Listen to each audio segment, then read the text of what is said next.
दिल को छू जाए कहानी चैनल में आपका स्वागत है। आज की कहानी का शीर्षक है अंतिम इच्छा। तो चलिए कहानी शुरू करते हैं। 70 की आयु पार करते ही देवधर के शरीर ने साथ देना छोड़ दिया। दमे की शिकायत तो उन्हें काफ़ी समय पहले से थी।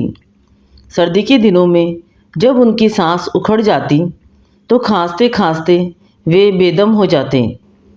कई कई रातें उनकी खांसी की भेंट चढ़ जाती, मगर दमे से उन्होंने कभी हार नहीं मानी, न कभी अपनी इस बीमारी से टूटे।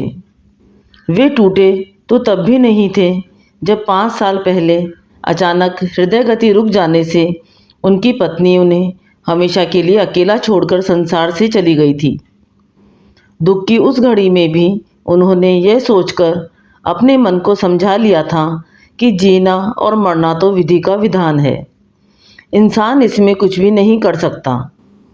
मगर अचानक सड़क दुर्घटना में हुई बड़े बेटे की मौत ने उन्हें दिलो दिमाग से ही नहीं, शरीर से भी तोड़ दिया था।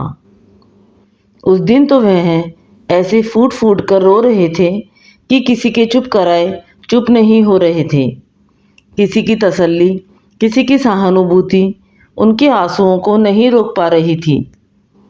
उस दिन लोगों को इस बात का एहसास हो गया था कि देवधर अपने बच्चों से बेहद प्यार करते थे। औलाद के नाम पर भगवान ने देवधर को 3 बेटे ही दिए थे, जिनकी परवरिश उन दोनों पति पत्नी ने बड़ी हसरतों से की थी। जिंदगी की सारी पूंजी देवधर ने अपने तीनों बेटों की पढ़ाई लिखाई और उनके शादी ब्याह में खर्च कर दी थी। जायदाद के नाम पर उनके पास एक छोटा सा पुश्तैनी मकान और 2 छोटी दुकानें थीं, जिनके किराए से वह अपनी बड़ी विधवा बहू और उनके बच्चों की गुजर बसर कर रहे थे। दोनों छोटे बेटे अपने अपने बीवी बच्चों के साथ दिल्ली में रहते थे।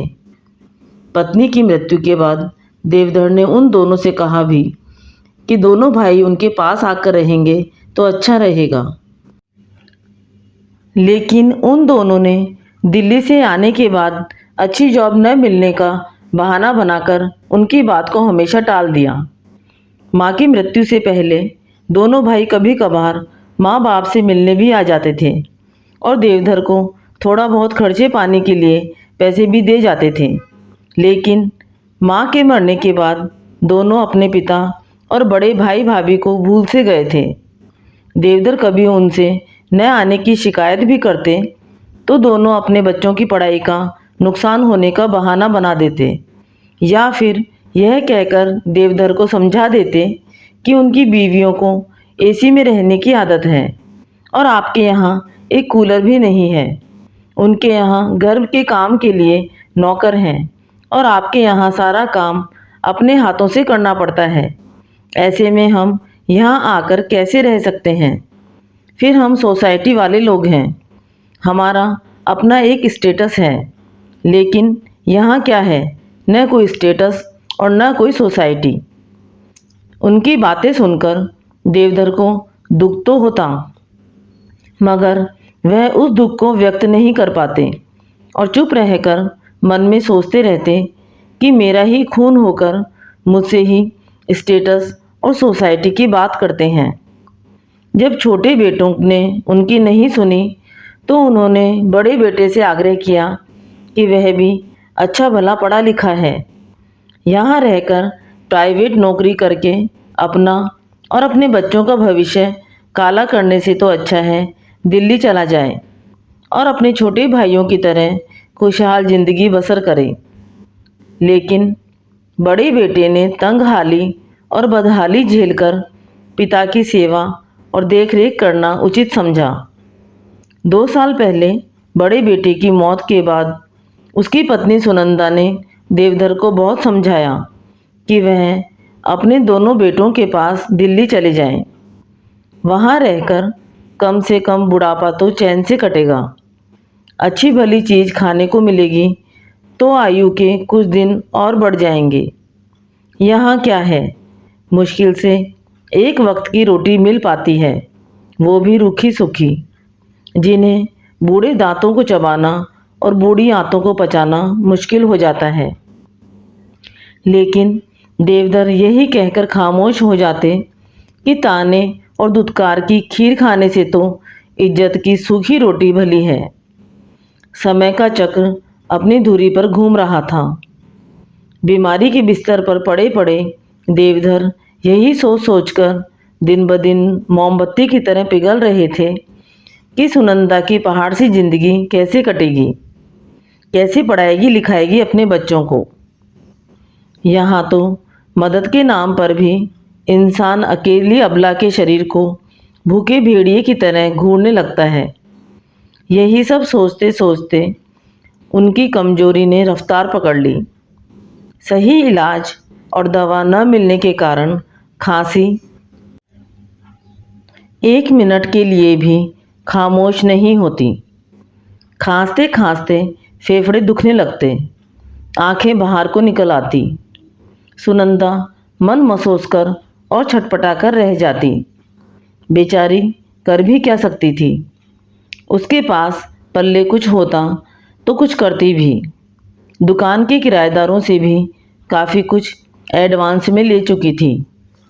हार थक मारकर बेचारी बार बार अपने छोटे देवरों को फ़ोन मिलाती और देवधर की पल पल बिगड़ती हालत के बारे में बताती और उनके आने और आकर पिताजी को देख जाने की गुहार लगाती।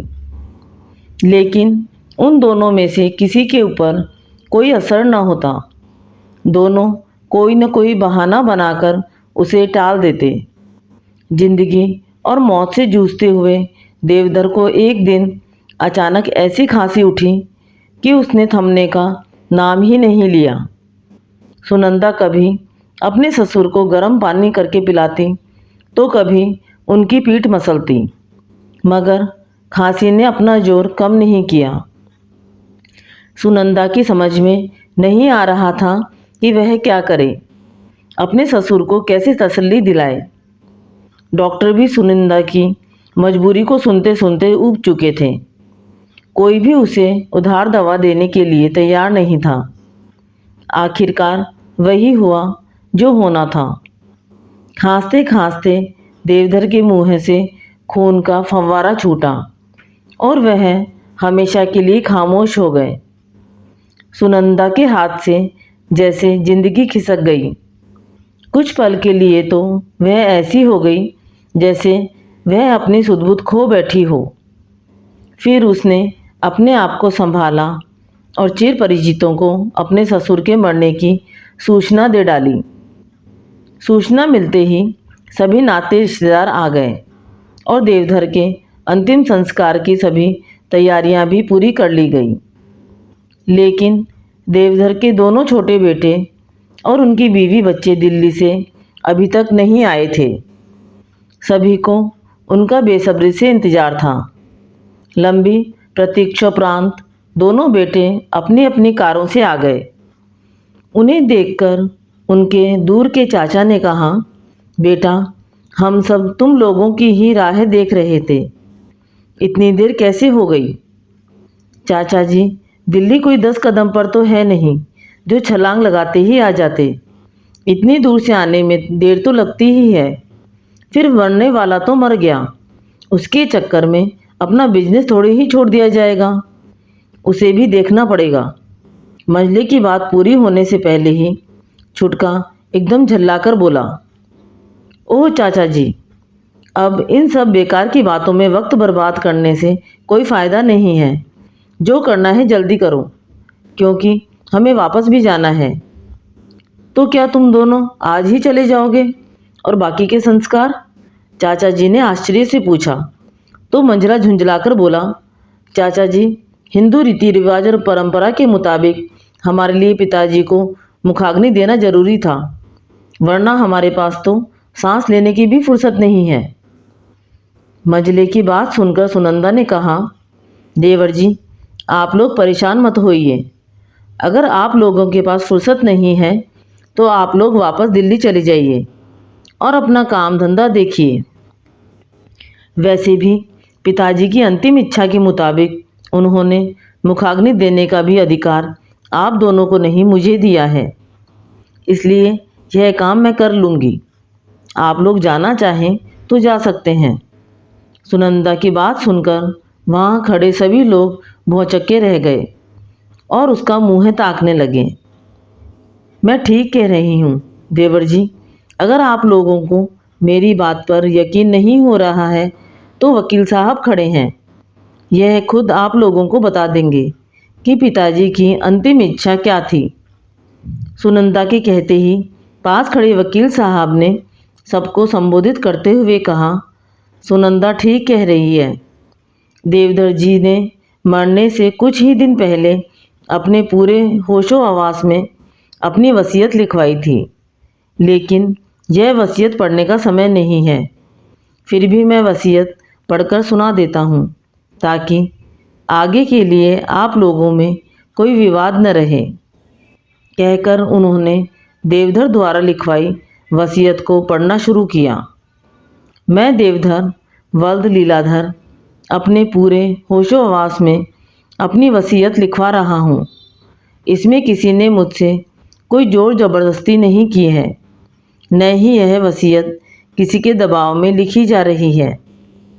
वैसे तो इस वसीयत को लिखवाने की कोई ज़रूरत नहीं थी, फिर भी मैं यह वसीयत लिखवा रहा हूँ क्योंकि मैं नहीं चाहता कि मेरे मरने के बाद मेरे दोनों बेटे में से मुझे कोई बुरा भला कहे। हालांकि जायदाद के नाम पर मेरे पास इस समय सिर्फ एक पुश्तैनी मकान और 2 छोटी दुकानें हैं जो किराए पर चल रही हैं, जिनके किराए से मैं अपनी विधवा बहू और पोते पोती का खर्चा चला रहा हूँ। वैसे तो मेरी इस जायदाद पर मेरे दोनों छोटे बेटों का कोई हक नहीं बनता है, क्योंकि वह अपनी बीवी बच्चों समेत दिल्ली में रहते हैं और खुशहाल जिंदगी बिता रहे हैं। दोनों के पास अच्छा बिजनेस भी है और सब कुछ होने के बावजूद भी इन दोनों ने मेरी कभी कोई सुध नहीं ली, न ही मेरे सुख दुख में कभी काम आए। जबकि मेरी बड़ी बहू सुनंदा विधवा है, उसके पास न तो कोई नौकरी है और न ही आय का कोई अन्य साधन जिससे वह अपनी और अपने बच्चों की जीविका चला सके। इसलिए मेरी जो भी अचल संपत्ति है उसके हकदार केवल और केवल सुनंदा को ही होना चाहिए, क्योंकि सुनंदा ने साथ रहकर हर हाल में मेरी सेवा टहल की है, सुख दुख में मेरा साथ दिया है। फिर भी मैं उसका यह हक छीनकर अपने दोनों बेटों को दे रहा हूँ, क्योंकि मैं नहीं चाहता कि मेरे मरने के बाद वे दोनों मेरी बड़ी बहू सुनंदा को परेशान करें, उसे मारे पीटें और उसका जीना मुश्किल कर दें, क्योंकि इनकी प्रवृत्ति पैसा हो गई है। इंसानी रिश्तों की इन्हें जरा भी परवाह नहीं है। मुझे मालूम है कि ये मेरे मरने के बाद सुनंदा का जीना दुश्वार कर देंगे। मुझे दुख है कि सुनंदा ने मेरे लिए अपना सर्वस्व न्यौछावर कर दिया। मेरे लिए उसने अपनी खुशियाँ होम कर दी और निस्वार्थ भाव से मेरी सेवा टहल की। फिर भी मैं उसे संपत्ति के नाम पर कुछ नहीं दे रहा हूँ, क्योंकि मुझे सुनंदा पर पूरा भरोसा है कि वह बहुत हिम्मत वाली है और हर हाल में अपने बच्चों की परवरिश कर सकती है। मुझे सुनंदा पर यह भी भरोसा है कि वह मेरे इस फैसले के लिए मुझे माफ़ कर देगी। मेरे बेटे जैसे चाहें इस संपत्ति को बेचकर आपस में बांट सकते हैं। इसके अलावा मेरी हार्दिक इच्छा है कि मेरी मृत्यु के बाद मेरे मृत शरीर का दाह संस्कार मेरे दोनों बेटों से नहीं बल्कि मेरी बड़ी बहू सुनंदा से करवाया जाए। यही मेरी अंतिम इच्छा है और मुझे विश्वास है कि मेरी आत्मा की शांति के लिए मेरी यह इच्छा जरूर पूरी की जाएगी। देवधर की वसीयत के बारे में सुनकर उनके दोनों बेटों का सिर शर्म से झुक गया। उन्हें खामोश देखकर उनके चाचा ने कहा, बेटा क्या सोच रहे हो? ऐसे तो देवधर भैया के अंतिम संस्कार का समय निकल जाएगा, क्या करना है बोलो। चाचा जी की बात पर मंझला गंभीर होकर बोला, चाचा जी गलती तो हमसे इतनी बड़ी हुई है कि उसका प्रायश्चित भी अगर हम करना चाहें तो नहीं कर सकते हैं। सचमुच हमने अपने पैसे और बिजनेस के घमंड में जीते जी अपने माँ बाप और बड़े भाई भाभी को कुछ नहीं समझा। हमेशा सबकी उपेक्षा करते रहे। लेकिन आज हमें पता चला कि दुनिया में माँ बाप और भाई बहन से बढ़कर कुछ भी नहीं है, पैसा भी नहीं। अब हमारे माँ बाप और बड़े भैया तो इस दुनिया में रहे नहीं जिनसे हम अपने गुनाहों की माफ़ी मांग सकें। लेकिन मरने के बाद हम अपने पिताजी की अंतिम इच्छा को जरूर पूरा करेंगे ताकि उनकी आत्मा को शांति मिल सके। चाचा जी, मुझे छुटके के बारे में तो नहीं पता कि वह क्या सोच रहा है, लेकिन मैं पिताजी की वसीयत में से कुछ भी नहीं लूँगा। पिताजी की वसीयत में से मेरा जो भी हिस्सा बनता है उसे मेरी बड़ी भाभी को दे दिया जाए। भैया ठीक कह रहे हैं चाचा जी।